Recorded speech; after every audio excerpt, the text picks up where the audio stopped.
गोविन्द हरे मुरारे, हे नाथ नारायण वासुदेव। श्रीकृष्ण गोविन्द हरे मुरारे, हे नाथ नारायण वासुदेव। अनन्त वैकुण्ठ मुकुन्द कृष्ण, अनन्त वैकुण्ठ मुकुन्द कृष्ण, गोविन्द दामोदर माधवेति। श्रीकृष्ण गोविन्द हरे मुरारे, हे नाथ नारायण वासुदेव, हे नाथ नारायण वासुदेव, हे नाथ नारायण वासुदेव। सुखदेव स्वामीजी बताउनुहुन्छ, राजन भगवान यसरी अत्यन्तै आनन्दका साथ गृहस्थाश्रममा रहनुभएको छ। भगवानलाई त के आनन्द, स्वयं आनन्द स्वरूप हुनुहुन्थ्यो, परन्तु जति पनि भगवानका स्त्रीहरू, त्यहाँका नरनारी सबैलाई आनन्द तुल्याउँदै भगवान रहनुभएको छ। यति प्रेममा डुब्नु भएको छ भगवानका स्त्रीहरू।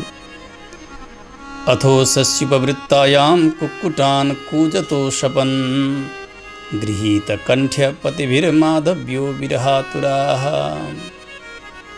भगवानका साथमा शयन गरेका 16,108 यी पत्नीहरू अलग अलग भवनमा, जब बिहानी ब्रह्ममुहुर्त हुन्थ्यो अनि कुखुराहरू कराउन सुरु गर्थे, ब्रह्ममुहुर्तका अनेक प्रकारका सङ्केतहरू हुन थाल्थे। ती चराहरू कराउन थाल्दा, कुखुराहरू कराउन थाल्दा भगवानका पत्नीहरू ती सबैलाई गाली गर्नुहुन्थ्यो, हेर हेर किन तिमीहरू बिहानीको सङ्केत गरिरहेका छौ, हामी आनन्दका साथ भगवान श्याम सुन्दरका बाहुबन्धमा बाँधेर हामी शयन गरिरहेका छौँ। अब भगवान उठ्नुहुन्छ, आफ्ना नित्यकर्ममा जानुहुन्छ, भगवानका साथ केही बेर विरह हुन्छ भनेर ती आवाज गर्दै गरेका कुखुरा आदि गरेका पक्षीहरूलाई भगवानका पत्नीहरू गाली दिनुहुन्छ। भगवान ब्रह्ममुहुर्त भयो भन्ने थाहा पाएपछि जुरुक्क पलङबाट उठ्नुहुन्छ। ब्राह्मे मुहूर्ते उत्थाय वायुपस्पृश्य माधवः, दध्यौ प्रसन्नकर्ण आत्मानं तमसः परम। भगवान भवनबाट बाहिर निस्कनुहुन्छ। त्यो खुला आकाशमा बिहानीको त्यो अत्यन्त शीतल वायुको स्पर्शलाई स्वीकार्नुहुन्छ भगवानले। केही बेरसम्म स्वयं आफै परब्रह्म परमात्मा हुनुहुन्छ, परन्तु लोकशिक्षाका निमित्त भगवान ध्यानस्थ भएर पनि रहिदिनुहुन्छ। स्नान सन्ध्या वन्दन भयो, मङ्गल पदार्थहरूलाई स्पर्श गर्ने, पिता माता आदिका चरणमा गएर वन्दना गर्ने, गुरुदेवका चरणमा वन्दना गर्ने।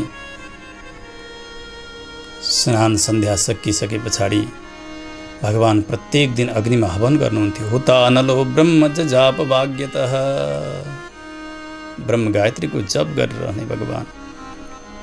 देवता, ऋषिहरू, पितृहरू, वृद्धहरू, ब्राह्मणहरू सबैलाई नै पूजन गर्नुहुन्थ्यो, सम्मान दिनुहुन्थ्यो भगवान। त्यस पछाडि भगवान अत्यन्तै दुधालु गाईहरू जो रूपवती छन्, अत्यन्तै सुन्दर छन्, लक्षणले युक्त भएका छन्, श्रृङ्गारले युक्त भएका गाईहरू दान गर्नुहुन्थ्यो ब्राह्मणहरूलाई। सुनका सिङ लगाइएका, चाँदीका खुरहरू भएका, रेशमका वस्त्रले श्रृङ्गार गरिएका त्यस्ता गाईहरू प्रत्येक दिन भगवान 13,084वटी गाई ब्राह्मणहरूलाई दान दिनुहुन्थ्यो। नमस्कृत्यात्मसम्भूतिः मङ्गलानि समस्पृशत्, ब्राह्मणहरू सबैलाई वन्दन गर्ने, जति पनि मङ्गल पदार्थहरू छन् तिनीहरूको मात्र सङ्ग्रह र स्पर्श भगवानले गर्नुहुन्थ्यो। यो सबै हामीलाई नै शिक्षा भगवानले दिनुभएको हो।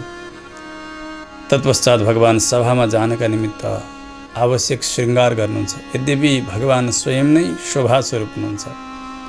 भगवान श्री यामुनाचार्य बताउनुहुन्छ, कश्री श्रियः परमसत्त्वसमाश्रयः कः कः पुण्डरीकनयनः पुरुषोत्तमः कः।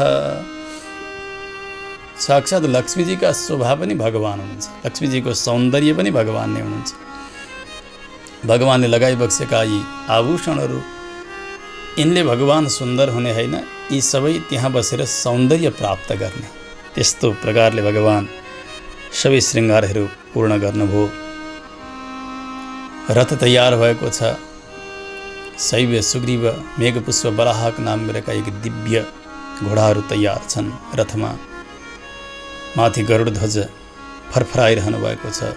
सात्यकी र उद्धव साथमा भगवानको सवारी गराउँदै हुनुहुन्छ। भगवान सारथीका हातमा समाएर बिस्तारै बिस्तारै मन्द मन्द मुस्कुराउँदै रथमा चढ्नुहुन्छ। इक्षितोन्तः पुरस्त्रीणां सब्रीड प्रेम विक्षितैः। आफ्ना ती पत्नीहरू अन्तःपुरका सबै हेर्दै हुनुहुन्छ। सबैसँग भगवान मन्द मुस्कुराहट छर्दै छर्दै छर्दै जाँदै हुनुहुन्छ। भगवान रथमा चढ्नुभयो। सबैले दर्शन गरिरहेका छन्। भगवानको रथ सरासर सरासर अगाडि अगाडि जान्छ।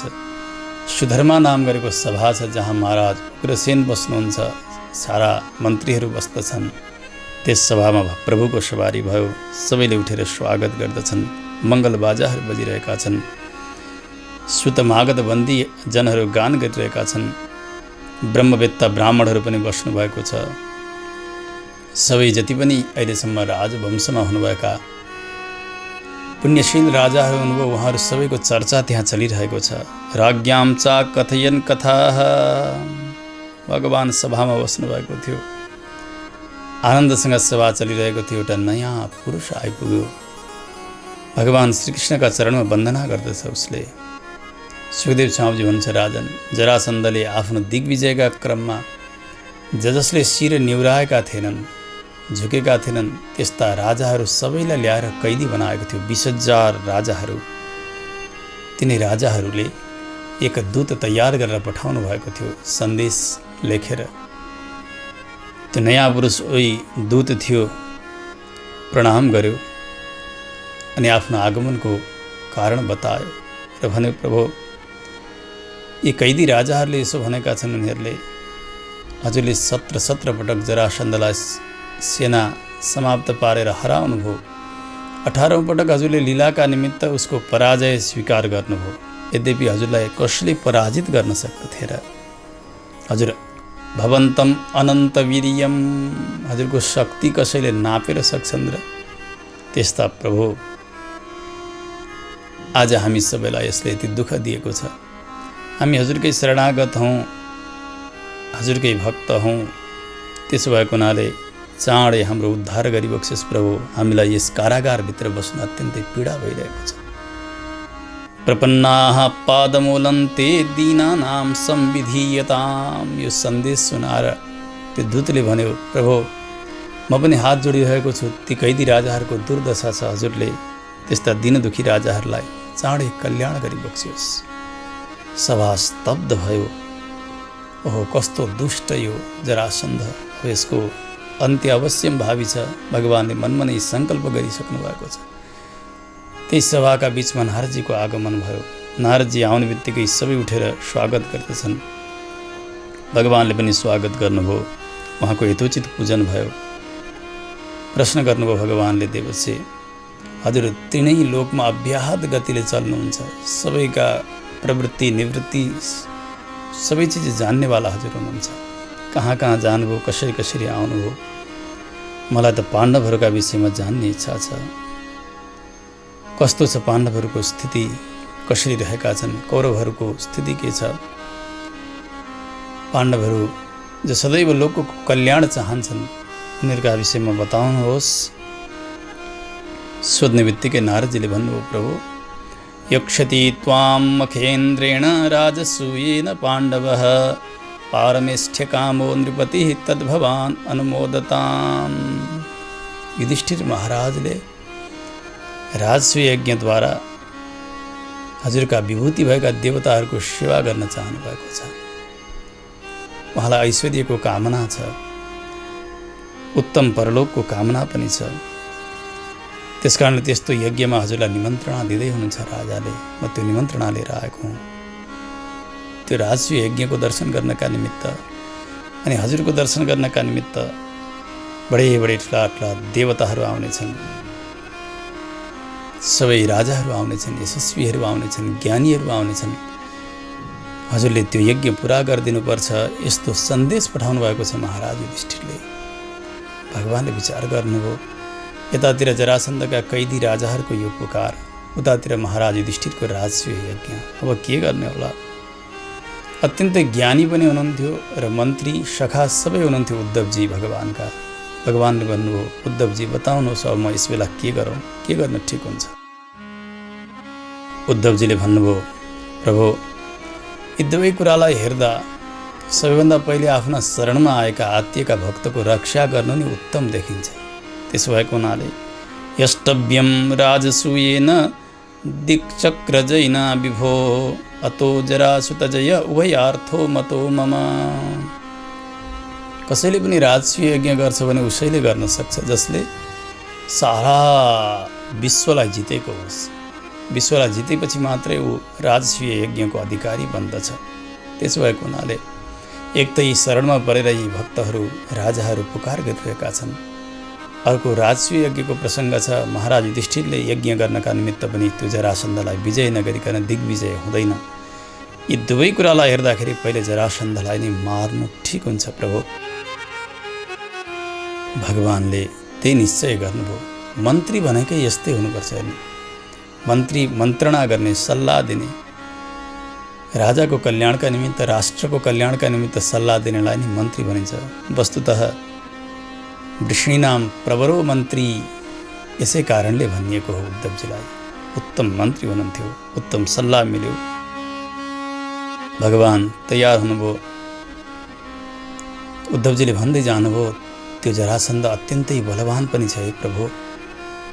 10,000 हात्तीको बल बराबरको छ। त्यस कारणले त्यसको लागि तयारी पनि हामीले त्यसै गरी गर्नुपर्दछ। केवल जरासन्ध समाप्त भएर यज्ञ पुरा हुँदा पाण्डवहरूको मात्र यश होइन, हामी सबैको पनि कल्याण हुन्छ। यशश्च तब गोविन्द राज्ञो बद्धान विमुञ्चतः। हजुरको पनि यश बढेर जान्छ महाराज युधिष्ठिरका साथसाथमा। यस्ता प्रकारको सल्लाह सम्पन्न हो। भगवान तत्कालै अब हस्तिनापुर यात्रा गर्नका निमित्त तयारी हुनुहुन्छ।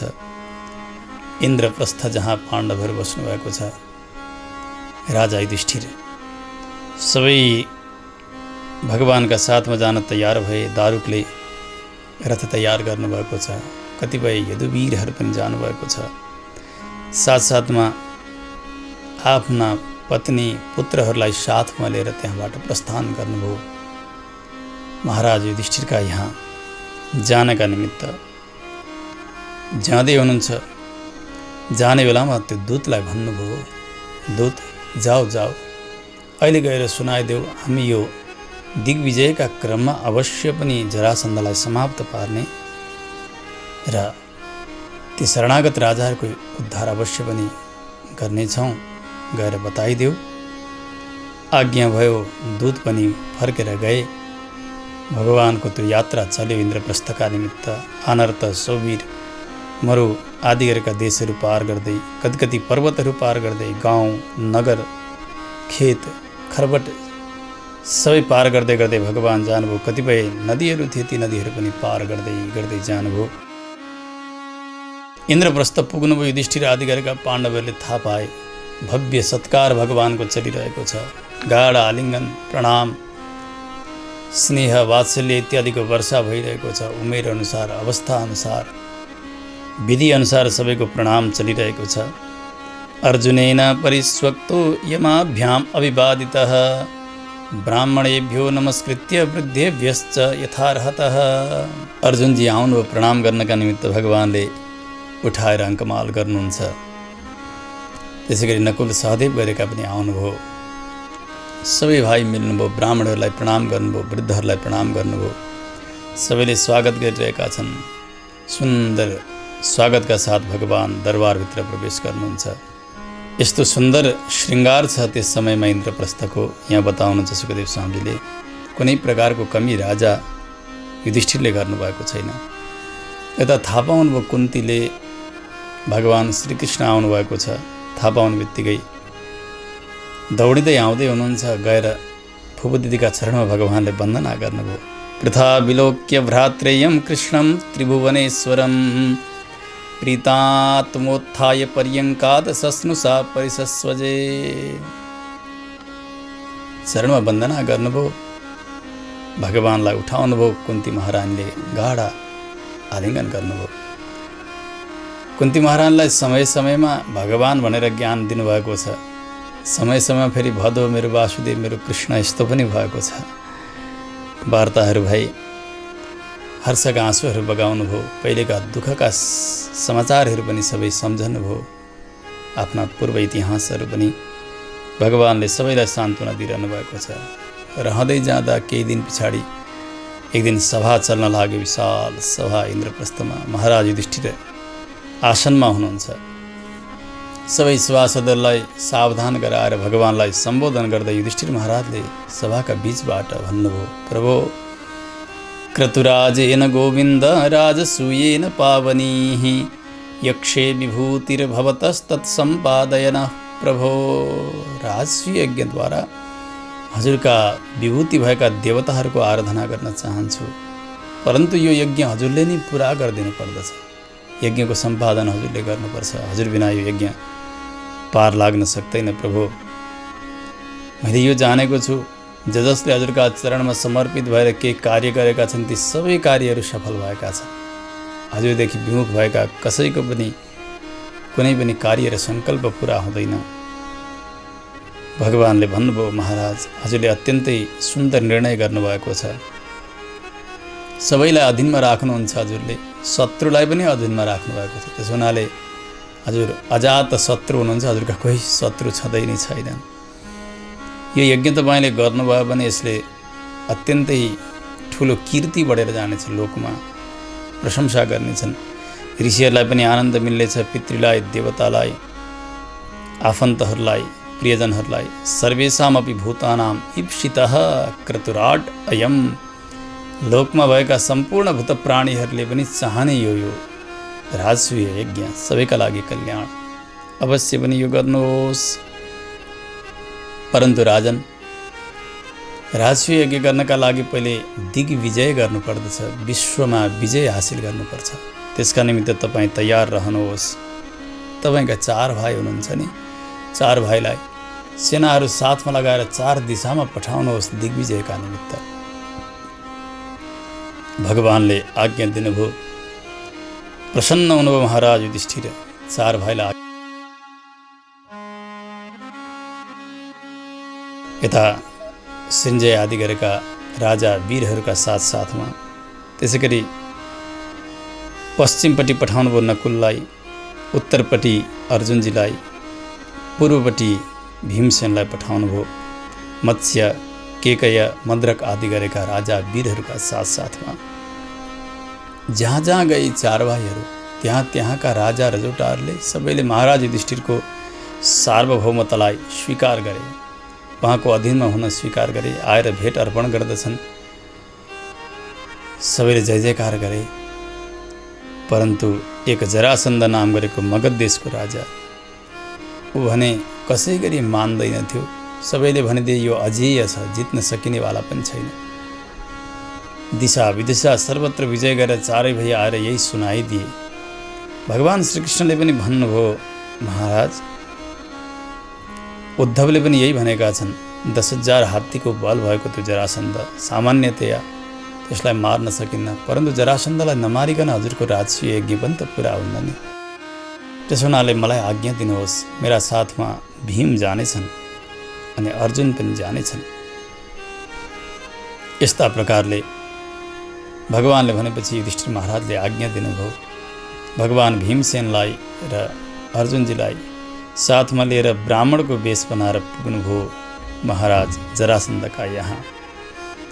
यी 3 भाइ ब्राह्मणका वेशमा गएर द्वारपालहरू मार्फत सूचना पठाउनुभयो।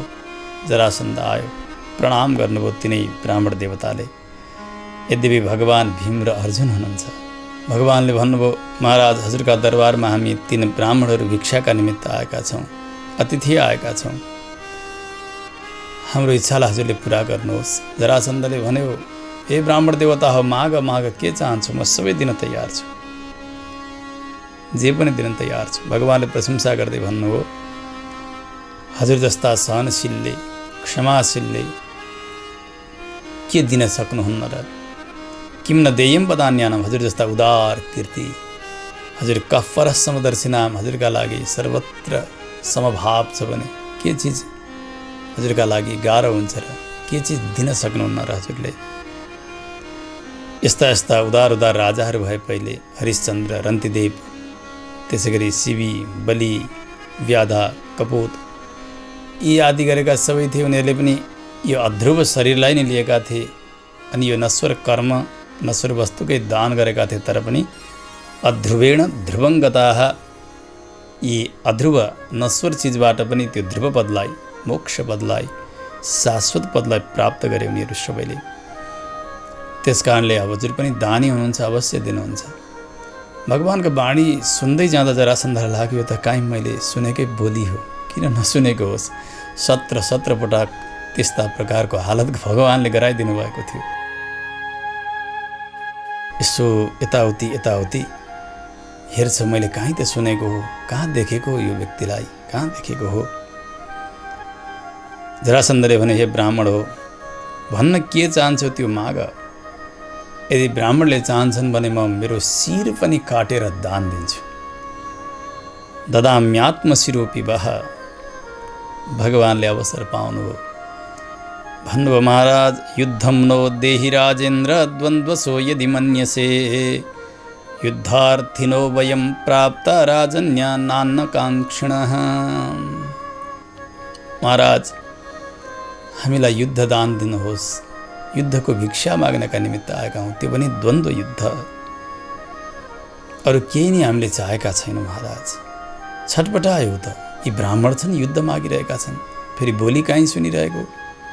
भगवानले मुस्कुराउँदै परिचय दिनुभयो। महाराज तपाईँलाई आश्चर्य लाग्यो होला, यी 3 ब्राह्मण कहाँ आए, को आए। सुन्नुहोस्, असौ वृकोदरः पार्थ तस्य भ्राता जुनो ह्ययम् अनयोः मातुलेयं मां कृष्णं जानीहि ते रिपुम्। मेरा दाहिनेपट्टि छन् नि यिनी वृकोदर भीमसेन हुन्। देब्रेपट्टि यहाँ बसेका छन् उनकै भाइ अर्जुन हुन्। यी दुईलाई चिनिसकेपछि त मलाई अवश्य पनि चिन्नु होला। तपाईँको पुरानो शत्रु कृष्ण मेरो नाम हो। भगवानले मुस्कुराउँदै यसो भन्नुभयो। हे एकदम जोडसँग हाँस्यो जरासन्ध, अट्टहास गर्यो। भगवानलाई फड्कार्दै भन्यो, हे कृष्ण त डरपोक होस् डरपोक, युद्ध छोडेर भाग्ने तँसँग मैले युद्ध गर्छु काहीँ। समुद्रका शरणमा गएर बसेको छस् अघि। मथुराम स्वपुरीम त्यक्ता समुद्रम शरणङ्गतः। आफ्नो नगरीलाई छोडेर समुद्रमा गएर बसेको छस्, त्यस कारणले तँसँग मेरो युद्ध हुँदैन। मेरा लागि यो अर्जुन पनि बालकै छ, केटाकेटीसँग के युद्ध गर्ने। भीमसँग यसो हेऱ्यो। भीम शरीर पनि ठुलो, बल पनि धेरै भएका। तलबाट माथिसम्म हेरेर भन्यो, भीमस्तुल्य बलो मम। मलाई लाग्छ यो भीमसेन चाहिँ म बराबरको बल भए जस्तो छ। त्यस कारणले द्वन्द्व युद्ध त बराबर बल भएकासँग हुनुपर्छ। त्यस कारणले हे भीम, तिमीलाई मरेर स्वर्ग पाइन्छ भन्ने विश्वास छ भने आऊ मसँग युद्ध गर। सानातिना त कुरै गर्दैन जरासन्ध। भीमसेनलाई एउटा गदा दियो, आफूले एउटा गदा लियो। भगवानले आज्ञा दिनुभयो, गर्नुहोस् युद्ध। बाहिर निस्किए अब युद्धका निमित्त। यस्तो सुन्दर गदा युद्ध भयो। हो ततः चटचटा शब्दो वज्र निष्पेष सन्निवह। दे गदा दे मुक्का हानाहान चलिरहेको छ। चट चट आवाज आउँछ। सारा केवल पृथ्वी मात्र नभएर तारागण पनि विचलित हुन लाग्यो यो युद्ध देखेर। युद्धको यो थर्काहट, पृथ्वी थरथर थरथर काँपिरहेकी छन्। युद्ध गर्दै जाँदा ती साना तिना रुख बिरुवाहरू यी सबै मडारिरहेका छन्। दुई वीरहरू भीमसेन र जरासन्ध। अब युद्ध विश्राम हुन्छ। साँझ पर्ने बेलामा दुवैजना हातमा हात समातेर भित्र जान्छन्। चकाचक भोजन गराउँछ भीमसेनलाई जरासन्धले। खुब खुवाउँछ, आफू पनि खान्छ। अनि रातमा उसले उसलाई मालिस गरिदिन्छन्, उसले उसलाई मालिस गरिदिन्छन्। विचित्रको युद्ध भयो हेर्नु, बडा आनन्दका साथ। फेरि बिहानी हुन्छ, भोजन गर्छन्, श्रृङ्गार गर्छन्, अनि दुवै वीर निस्कन्छन्। युद्ध प्रारम्भ हुन्छ। फेरि हानाहान चलेको छ। न जरासन्ध मर्छन् न भीम मर्छन्। समय हुँदै हुँदै गयो। आज भोलि पर्सि 27 दिन बित्यो। 27 दिन साँझ भगवानसँग भीमसेनले भन्नुभयो, प्रभु यही दुष्टको गदा खुवाएर मार्न ल्याउनु भएको मलाई, यति गर्न बाँकी थियो, मैले के अपराध गरेको थिएँ? मबाट त हुँदैन। नसक्तोहम जरासन्धम निर्जेतुम युधि माधव। मैले हार खाएँ, अब मैले सकिनँ जरासन्धलाई मार्न। भगवानले भन्नुभयो, भीम युद्ध गर्दा अलिकति मलाई पनि हेर्दै युद्ध गर न, म केही उपायहरू बताउँछु, त्यसै त मर्दैन त यो। भीमसेनले भन्नुभयो, त्यसो भए म अब भोलिको युद्धमा चाहिँ हजुरलाई हेर्दै गर्छु।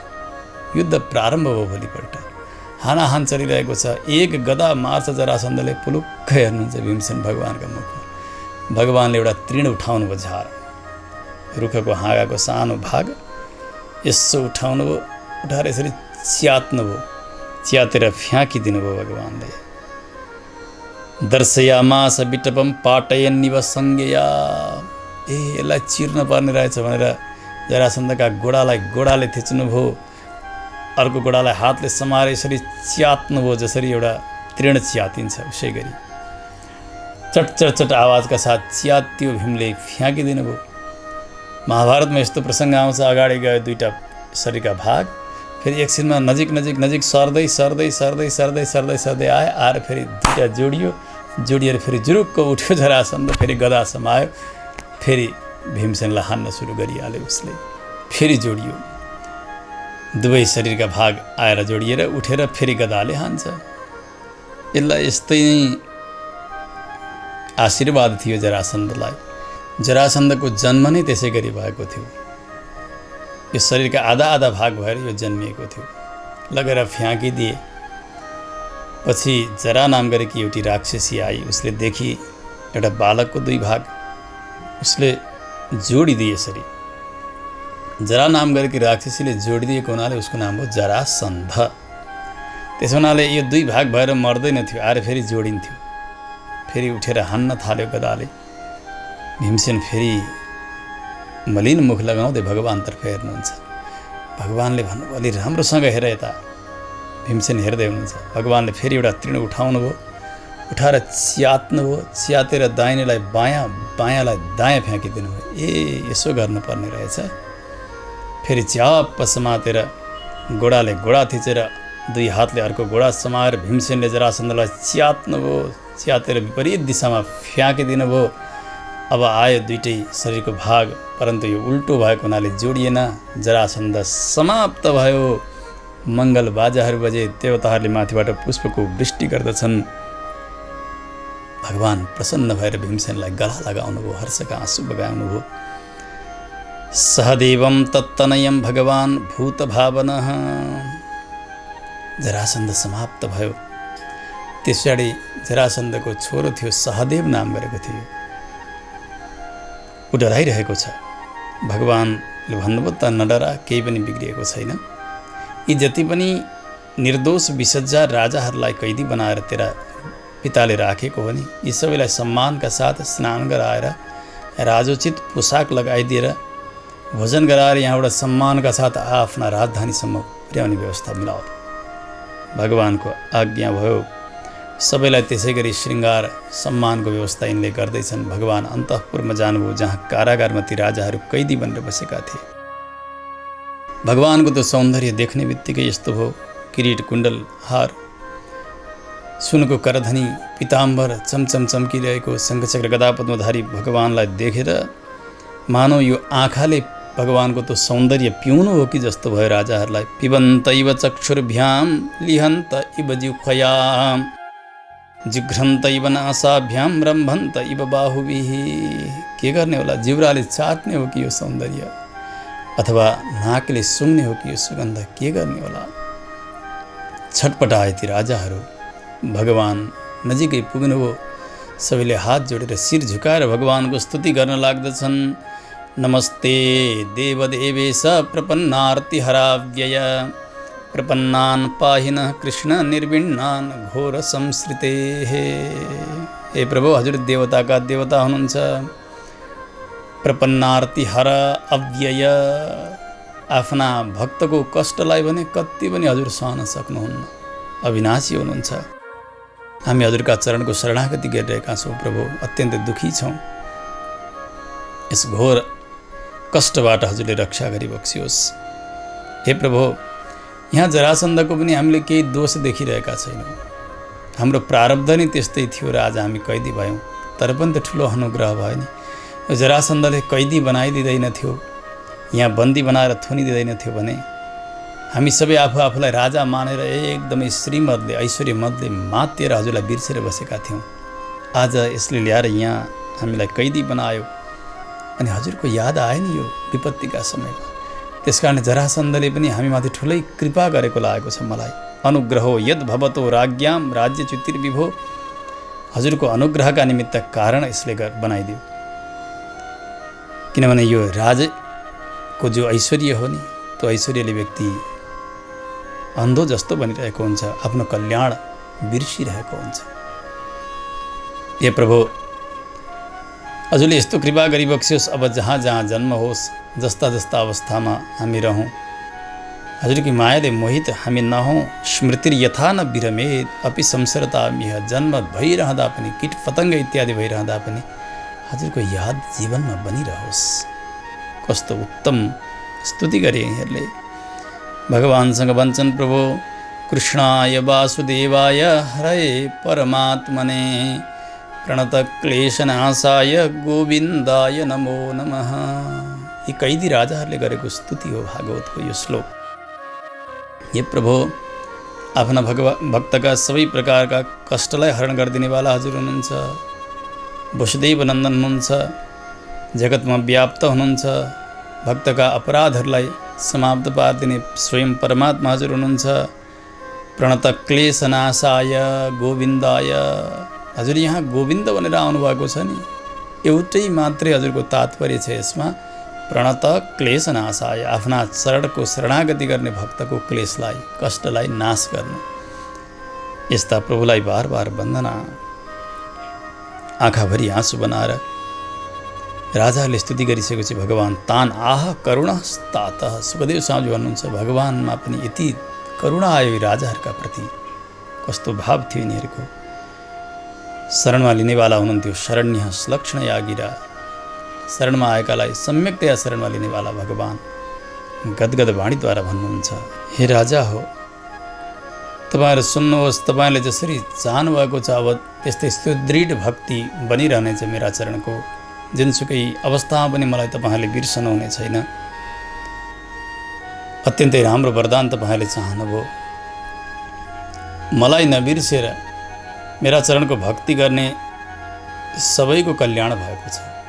चाहे जुनसुकै कुलमा जन्मिएका हुन्, जुनसुकै जातिमा जन्मिएका हुन्, परन्तु उत्तमै कुलमा जन्मिएका छन् तर पनि यो देहलाई नै आत्मा मानेर यस शरीरको पोषणका निमित्त, विषय भोगका निमित्त मलाई बिर्सेर बसेका छन् भने उनीहरूको कुनै लोकमा कहीँ कल्याण छँदै नै छैन। हैहय, नौस, बेन, रावण, नरकासुर यी सबै यसैले मातिएका हुन्। श्रीमदाद भ्रंशिता स्थानाद देव दैत्य नरेश्वराः, भगवानले भन्नुभयो यी सबै यो ऐश्वर्य मदले मातिएर नै भ्रष्ट भएका हुन्। चाहे देवता हुन्, दैत्य हुन् अथवा राजा हुन्। परन्तु आज तिमीहरूले चिन्यौ जान्यौ मलाई। जाओ माम यजन्तो अध्वरैर्युक्ताः प्रजा धर्मेण रक्षथ, यज्ञहरूद्वारा मेरो आराधना गर अनि धर्मपूर्वक प्रजाहरूको पालन गर, यसमै तिमीहरूको कल्याण छ। भगवानले आज्ञा दिनुभयो। तबसम्म सहदेवले सबैलाई श्रृङ्गार गराइदिएका छन्, भोजनको व्यवस्था मिलाइदिएका छन्। अब यता भगवानले जरासन्धको पुत्र सहदेवलाई नै राज्यासनमा बस्ने आज्ञा पनि प्रदान गर्नुभएको छ। अब उसले युधिष्ठिरको यो साम्राज्यलाई स्वीकार गरिसकेको छ। राजाहरू सबै भगवानका चरणमा वन्दना गरेर तत्तत रथमा बसेर सम्मानका साथ त्यहाँबाट विदा भइरहेका छन्, गइरहेका छन्। जरासन्धलाई समाप्त पारेर भगवान भीमलाई र अर्जुनलाई साथमा लिएर आउनुभयो दरबारमा। महाराज युधिष्ठिर अत्यन्तै प्रसन्न हुनुभयो। अब त राजस्व यज्ञ प्रारम्भ गर्ने समय आउन लाग्यो। युधिष्ठिर महाराज सबैलाई आह्वान गर्नुभएको छ यज्ञका निमित्त। यज्ञमा ऋषिहरू आउनुभएको छ। द्वैपायन, व्यास, भरद्वाज, सुमन्त, गौतम, अशित, वशिष्ठ, च्यवन, कण्व, मैत्रेय, कवश आदि गरेका सारा ऋषिहरू आउनुभएको छ, विश्वामित्र आउनुभएको छ, वामदेव आउनुभएको छ, अरूहरू पनि ब्राह्मणहरू सबै आउनुभएको छ।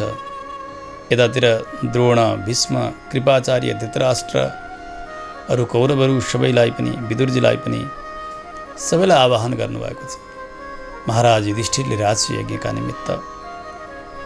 सुखदेव स्वामीजी बताउनुहुन्छ, राजन विदुरजीलाई चाहिँ अत्यन्तै ज्ञानीका रूपले नै यहाँ आवाहन गर्नुभएको छ। विदुरश्च महामतिः, अत्यन्तै सुन्दर मति थियो उहाँको, बुद्धि ज्ञानी हुनुहुन्थ्यो। ब्राह्मण, क्षत्रिय, वैश्य, शूद्र सबै यज्ञ दर्शनका निमित्त आएका छन्। सबैले आफ्ना प्रकारको सेवा गरेर यज्ञलाई सम्पादन गरिरहेका छन्। दीक्षा ग्रहणको समय हुन लाग्यो। अब यजमानले पोटली बन्धन गरेर तीर्थ स्नान गरिसकेपछि यज्ञ प्रारम्भ गर्ने समय आयो। एउटा सभाका बीचमा चर्चा चल्यो, यो यज्ञमा सबैभन्दा पहिलो पूजा कसको गर्ने, कसलाई पहिलो पूजा दिने। कसैले केही भने, कसैले केही भने, परन्तु 5 पाण्डवमा हुनुहुन्थ्यो सहदेव। सहदेवले उठेर हात जोडेर भन्नुभयो, महाराज आज्ञा हुन्छ भने म केही आफ्ना विचारहरू राख्छु। महाराज युधिष्ठिरले आज्ञा दिनुभयो। सहदेवले हात जोडेर भन्नुहुन्छ, अर्हति ह्यच्युतः श्रेष्ठ्यं भगवान् सात्वतां पतिः, एष वै देवताः सर्वा देश कालधनादयः।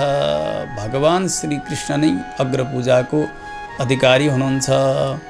सारा जगतमा व्याप्त भगवान्, सात्वत कुलका, यदुकुलका पति पनि भगवान् हुनुहुन्छ। सबैका अन्तर्यामी हुनुहुन्छ। यदात्मकम् इदं विश्वं क्रतवश्च यदात्मकाः। सम्पूर्ण जगतका अन्तर्यामी भगवान् हुनुहुन्छ, जगन्मय भगवान् हुनुहुन्छ। क्रतुहरू पनि, यज्ञहरू पनि भगवान्कै स्वरूप हुन्। किनभने यज्ञो वै विष्णुः, वेदले पनि यही बताउँछन्, यज्ञ भगवान्कै स्वरूप होस्, चाहे जुनसुकै देवतालाई उद्देश्य गरेको यज्ञ किन नहोस्। भगवान् एकमात्र परब्रह्म परमात्मा हुनुहुन्छ। जगतको सृष्टि स्थिति संहार सबै गर्नेवाला परमात्मा, सबैका आत्मा हुनुभएको हुनाले, जगतव्यापी बनेको हुनाले भगवान्लाई दिएको पूजा सबैका लागि बन्दछ। त्यसो हुनाले भगवान्लाई नै अग्र पूजा दिनुपर्दछ।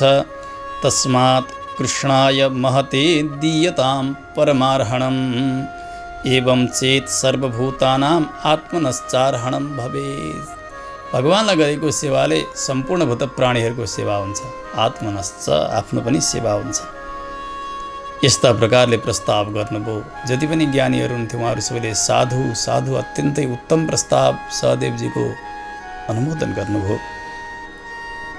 तयारी भयो।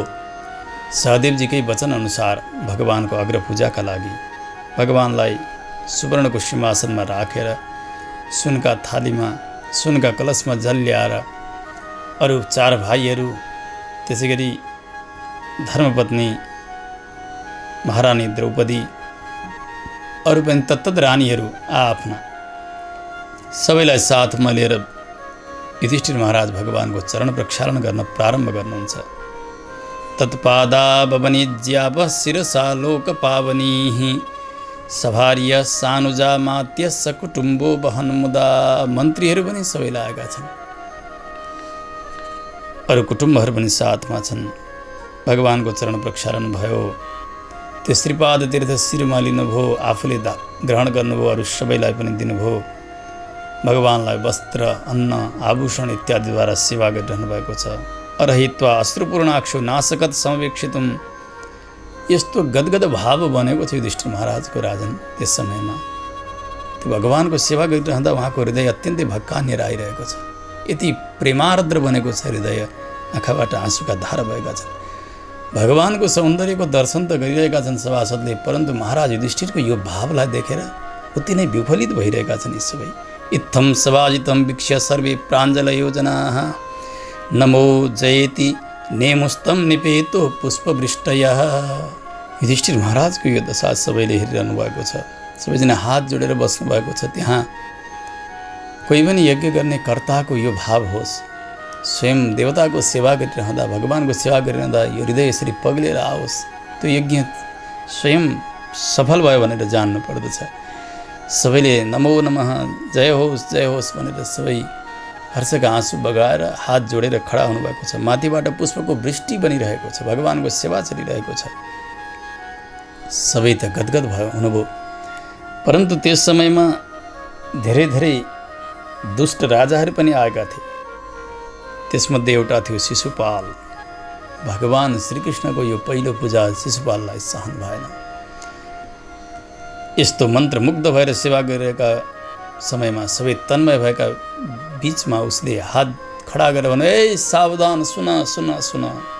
सबै सभासद उतर्फ फर्कन्छन्। उसले भन्यो, ईशो दुरत्ययः काल इति सत्यवती श्रुतिः वृद्धानाम अपि यद बुद्धि बालवाक्यैर्विविद्यते। यो काल भनेको परमेश्वर रहेछ। समयले गर्दा सबैको बुद्धि बिग्रिँदो रहेछ। वेदले भनेको त्यसै होइन रहेछ, यो काल भनेको ईश्वर भनेर।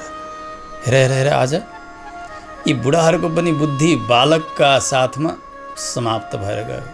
यो बालक सहदेवले के भनेको थियो, सबैले होमा हो मिलाएर आज यस्तो अनर्थ गरे। यहाँ हेर हेर कस्तो भयो। यहाँ तपस्या, विद्या, व्रतले युक्त भएका, ज्ञानले परिपूर्ण भएका कति हुन्, कति परमर्षिहरू, ब्रह्मनिष्ठ ज्ञानीहरू यहाँ आउनुभएको छ, जसको सेवा लोकपालहरूले पनि गर्दछन्। त्यस्ता ज्ञानीहरूलाई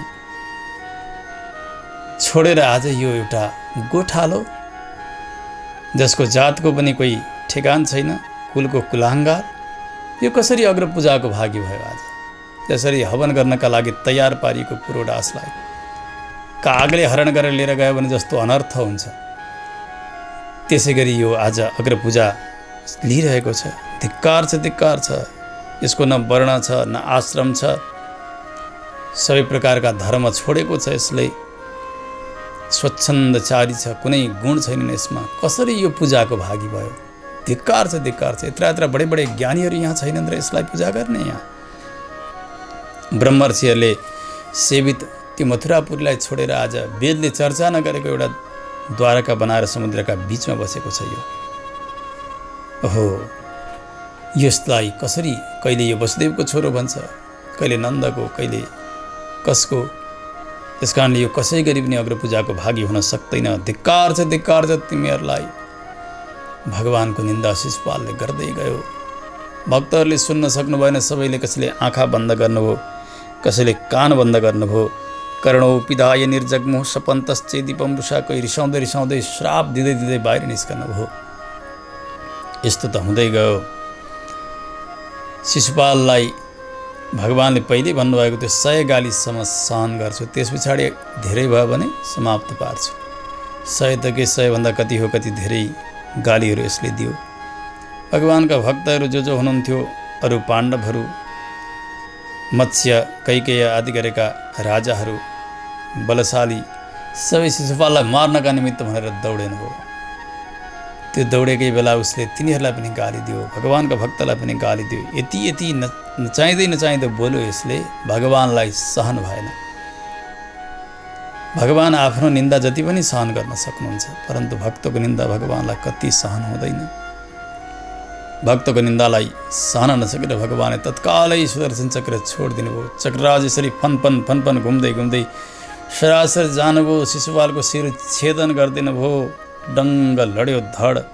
शिशुपालको शिर उहाँ पछारियो। कोलाहल हुन लाग्यो। हो समाप्त भयो शिशुपाल। देवताहरूले त जय जयकार गरे, पुष्पको वृष्टि गरिरहेका छन्। हेर्दा हेर्दै शिशुपालका शरीरबाट दिव्य ज्योति उडेर आयो। भगवान श्रीकृष्णका चरणमा आएर समाहित भयो। चैद्यदेहोत्थितं ज्योतिः वासुदेवम् उपाविशत्। भगवानमा आएर त्यो आत्मज्योति विलीन भयो। आखिर यसले गरेको थियो भगवानकै चिन्तन। जतिखेरै गाली दिएको दिए गरे पनि जतिखेरैदेखि भगवानसँग उसले द्रोह गरिरहन्थ्यो। त्यस कारणले ध्यायन् तन्मयताम यातो भावो हि भव कारणम्। यदि संसारमा भाव बनायो व्यक्तिले, विषयमा एकदमै मन लगाइ गर्यो भने विषय भनेर कोही त्यस्ता योनिमा जन्म लिन्छ। जसरी तसरी पनि भगवानमा मन बनायो, त्यस कारणले उसले भगवानको स्वरूपतालाई प्राप्त गर्यो, मोक्षलाई प्राप्त गर्यो। त्यसमा पनि 3 जन्म भइसकेको छ यसको।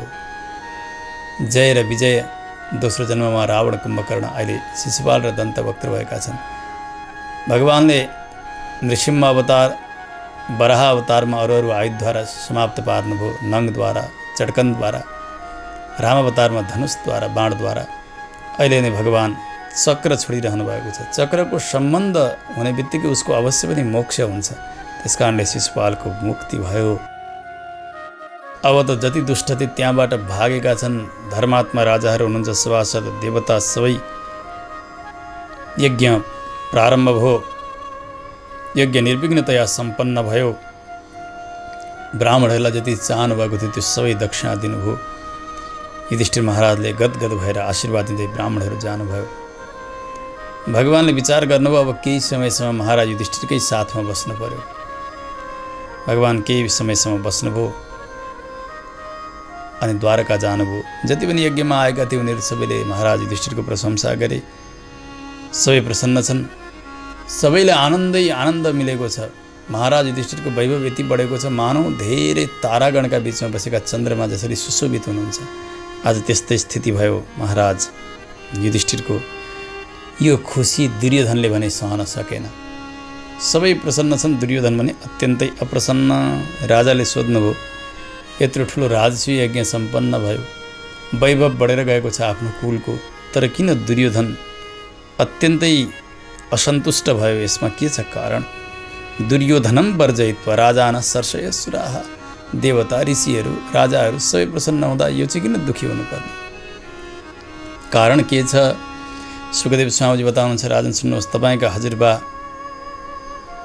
युधिष्ठिर महाराजले जो राजस्व यज्ञ गर्नुभयो नि, त्यस समयमा आफ्ना बन्धु बान्धव सबैलाई सेवाको विभाग गरिदिनु भएको थियो। भीमो महानसाध्यक्षो धनाध्यक्ष सुयोधनः सहदेवस्तु पूजायाम नकुलो द्रव्य साधने। भीमसेनलाई भान्साको अध्यक्ष बनाइदिनु भएको थियो। जसमा जुन कार्यको दक्षता छ उसैलाई नै कार्य विभाजन गर्नुपर्छ। महाराज युधिष्ठिरको यज्ञमा त्यही भएको थियो। भीमसेनलाई नै किन भान्साको अध्यक्ष बनाउनु भएको भने नि, भान्सामा धेरै खान सक्ने व्यक्ति भान्से भए भने उनले सबैलाई खुवाउँछन्। खानै नसक्ने व्यक्तिलाई भान्से बनाइदियो भने उसले कसैलाई पेटभरि खान दिन सक्दैन।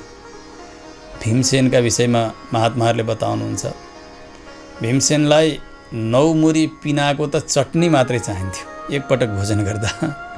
काहीँ 3 मुरीको पनि कुरा गर्नुहुन्छ। जति भए पनि मुरी नै कति हो, कति 3 मुरी, 9 मुरी चटनी। त्यसका लागि सागसब्जी, दाल, अरू व्यञ्जनहरू अरू, अनि त्यसका साथमा त्यो चामल कति होला, कति खानुहुन्थ्यो होला। त्यस कारणले टन्न खान सक्ने व्यक्तिलाई भान्से बनायो भने उसले एकदमै पर्याप्त खुवाउँछ। यज्ञ गर्नु छ, आएका भक्तहरूलाई टन्न भोजन पनि गराउन सकिएन भने के भएर भनेर भीमसेनलाई नै भान्साको अध्यक्ष बनाइदिनु भयो। धनाध्यक्ष सुयोधनः। त्यसै गरी कोषाध्यक्ष बनाइदिनु भयो दुर्योधनलाई। सहदेवलाई पूजामा नियुक्त गरिदिनु भयो महाराजले। नकुललाई सामग्रीहरू सङ्कलन गर्नका लागि, तयार गर्नका लागि। आचार्यहरूको सेवाका निमित्त अर्जुनजीलाई लगाउनु भयो। भगवान्ले भन्नुभयो, महाराज मलाई पनि एउटा सेवा हजुरले दिनुपर्छ। युधिष्ठिर महाराजले भन्नु, प्रभु हजुरलाई मैले के सेवा दिउँ? भगवान्ले भन्नु, मलाई एउटा सेवाको इच्छा छ। के छ? जति पनि यहाँ यज्ञमा सहभागी हुनका निमित्त आउनुहुन्छ सभासदहरू, ज्ञानीहरू, ऋषिहरू, ब्राह्मणहरू, उहाँहरू सबैका चरण धुने सेवा मलाई दिनुहोस्। युधिष्ठिर महाराज केही बोल्नै सक्नु भएन। कृष्ण पादावने जने। पहिले अग्र पूजा भगवान्ले लिनुभयो। फेरि भगवान् आज जो यज्ञमा आउँदै हुनुहुन्छ उहाँहरू सबैका चरण धुने काम भगवान् श्रीकृष्ण गरिरहनु भएको छ। कस्तो लीला भगवान्! ओहो, यतातिर भोजन पस्कनका निमित्त द्रौपदीजी हुनुहुन्छ। कर्ण दान गर्नका निमित्त बसेको। कर्णका हातमा त्यस्ता लक्षणहरू थिए, हेर्नु जति दान गरे उति बढ्दै जान्थ्यो। यसको सकिदिनु पर्यो भनेर ऊ दान गरिरहन्थ्यो। यता बढेको छ। अरू पनि युधान, विकर्ण, विदुर आदि गरेका सबैलाई नै यथोचित सेवाहरू विभाजन गरिदिनु भएको छ महाराज युधिष्ठिरले। यज्ञ सम्पन्न भयो, मङ्गल बाजाहरू बजे। अब यज्ञ सम्पन्न गरेपछि अभवृत नाम गरेको स्नान गर्न जानुपर्ने हुन्छ। गङ्गाजीका तटमा जानु तयार हुनुभयो। रथ तयार छ, नरनारीहरू श्रृङ्गार गरेका छन्, मङ्गल बाजा बजाएका छन्। केवल यहाँ मात्र होइन, माथिबाट पनि पुष्पको वृष्टि देवताहरूले गरिरहेका छन्। ओहो, देवदुन्दुभयो नेदुः नरदुन्दुभिः समम्। माथि बजेको दुन्दुभी र यहाँ बजेको दुन्दुभी बाजाको अब आवाज मिल्न गयो। सारा लोकान्तर सर्वत्र गुन्जित भइरहेको छ। पुष्पको वर्षा गरिरहेका छन् माथिबाट देवताहरूले। श्रृङ्गारका साथ पुग्नुभयो भाइहरूलाई, राजाहरूलाई, भक्तहरूलाई, सबैलाई साथमा लिएर गएर स्नान गर्नुहुन्छ। अवृत स्नान गङ्गाजीमा सबैलाई यथोचित पूजन गर्नुभयो। सबै एक अर्कालाई हेर्छन्, आनन्दले कसैलाई तृप्ति मिलिरहेको छैन। जस्तो अमृत पान गरेर कसैलाई भो भो हुँदैन, महाराज युधिष्ठिरको त्यो वैभव र उहाँको त्यो आनन्दलाई हेरेर कसैलाई पनि तृप्ति भइरहेको छैन। साथमा भगवान् श्रीकृष्ण हुनुहुन्छ। प्रेम्णा निवासयामास कृष्णं च त्यागकातरः। भगवान् श्रीकृष्णको पनि त दर्शन गरिरहेका छन् नि प्रेमपूर्वक सबैले। भगवान् अरू यदुवीरहरूलाई सबैलाई आज्ञा दिनुभयो। उनीहरू सबै यज्ञ सम्पन्न गरेर गए। भगवान् भने त्यहाँ रहनुभएको छ। अब अवृत स्नान सम्पन्न गरेर आउनुभयो। मय नाम गरेका दानवले महाराज युधिष्ठिरलाई एउटा सभा तयार गरिदिएको थियो। खाण्डव दहनका प्रसङ्गमा जति बेला मयले अर्जुनका साथ मित्रता गर्यो, त्यसबाट प्रसन्न भएर राजा युधिष्ठिरका लागि सभा तयार गरिदिएको। कस्तो थियो त्यहाँ भने अत्यन्तै मायायुक्त थियो। जलमा थल देखिने, थलमा जल देखिने। त्यो सभामा आएर महाराज युधिष्ठिर बस्नुभएको छ, भाइहरू बस्नुभएको छ, भगवान् बस्नुभएको छ, अरू सभासदहरू पनि सबै बसिरहेका छन्। सभामा दुर्योधन आउन लाग्यो। आयो, पहिले त द्वारपालहरू थिए। महाराज महाराज यहाँनिर तपाईँ जो देख्दै हुनुहुन्छ नि यो अलि विचित्र छ है। यहाँ जहाँ पानी देख्दै हुनुहुन्छ त्यहाँ जमिन छ, जहाँ जमिन देख्दै हुन्छ त्यहाँ पानी छ है, अलि विचार गरेर हेर्नुहोस्। महाभारतमा प्रसङ्ग आउँछ, द्वारपालहरूलाई गरेर हुङ्कार गर्यो दुर्योधनले। अभिमानी थियो। भित्र प्रवेश गर्यो। जाँदैछ यसो अगाडि गयो। जाँदाखेरि पानी जस्तो देख्यो उसले। थियो जमिन। आफ्नो धोतीलाई माथि माथि सार्दै गइरहेको छ। अरू हाँस्दैछन्, हेर यो कस्तो हो। हुँदै जहाँ गएर पानी थियो त्यहाँ जमिन देख्यो उसले। ए जमिन आयो भनेर धोती छोड्यो, छम्लङ्ग पानीमा पर्यो, बजारियो। महाभारतमा प्रसङ्ग आउँछ, हेर अन्धाको छोरो पनि अन्धै हुँदो रहेछ। स्थले भ्यगृह्णात् वस्त्रान्तं जले मत्वा स्थले पतत। जब दुर्योधन पछारियो, भीमसेन जोडसँग हाँस्नुभयो। जहास भीमस्तं दृष्ट्वा स्त्रियो नृपतयो परे। द्रौपदी आदि गरेका ती स्त्रीहरू पनि सबै हाँस्न लागे। राजाले भन्दै हुनुहुन्छ, हे दाजु भाइ यो लडिरहेको छ, कसैलाई आपत्ति परिरहेको छ, यसबाट हाँस्ने हो? किन हाँस्दैछौ तिमीहरू? युधिष्ठिर फड्कारिरहनु भएको छ। भगवान् पछाडिबाट उक्साइरहनु भएको छ, ए हाँस। राज्ञा कृष्णानुमोदिता। भगवान् हाँस, यही हो बेला। भगवान्ले आज्ञा दिनुभयो। अरू झन् जोडसँग हाँसिरहेका छन्। दुर्योधन लज्जित भयो। भित्र रिस पनि उठेको छ उसलाई। हेर म यहाँ लडेँ, यिनीहरू यसले खिसी गरिरहेका छन्। एक त युधिष्ठिर महाराजको यो वैभव सहनै सकेको छैन उसले, त्यसमाथि यो अपमान उसले सहन सकेन। त्यहाँबाट फर्किन लाग्यो। अब उसका मनमा एउटा द्वेषको बीजारोपण भयो। मलाई यसो अपमान गरे यिनीहरूले, अवश्य पनि यी पाण्डवहरूलाई मैले दुःख दिनेछु। महाभारतको युद्धका निमित्त यो एउटा कारण भयो, यही नै बीजारोपण भयो। यसैका आधारमा अब बिस्तारै अब दुर्योधनको यो वैमनुष्य बढ्दै जान्छ पाण्डवहरूकापट्टि। अनि पाण्डवहरूलाई पल पलमा दुःख दिने, अनेक प्रकारले तडपाउने, अनेक प्रकारले सताउने काम उसले गर्दै जान्छ। यही नै महाभारतका लागि एउटा ठुलो बीज भयो, दुर्योधनको अपमान नै। कृष्ण गोविन्द हरे मुरारे, हे नाथ नारायण वासुदेव। श्री कृष्ण गोविन्द हरे मुरारे, हे नाथ नारायण वासुदेव। अनन्त वैकुण्ठ मुकुन्द कृष्ण, अनन्त वैकुण्ठ मुकुन्द कृष्ण। गोविन्द दामोदर माधवेति, श्रीकृष्ण गोविन्द हरे मुरारे, हे नारायण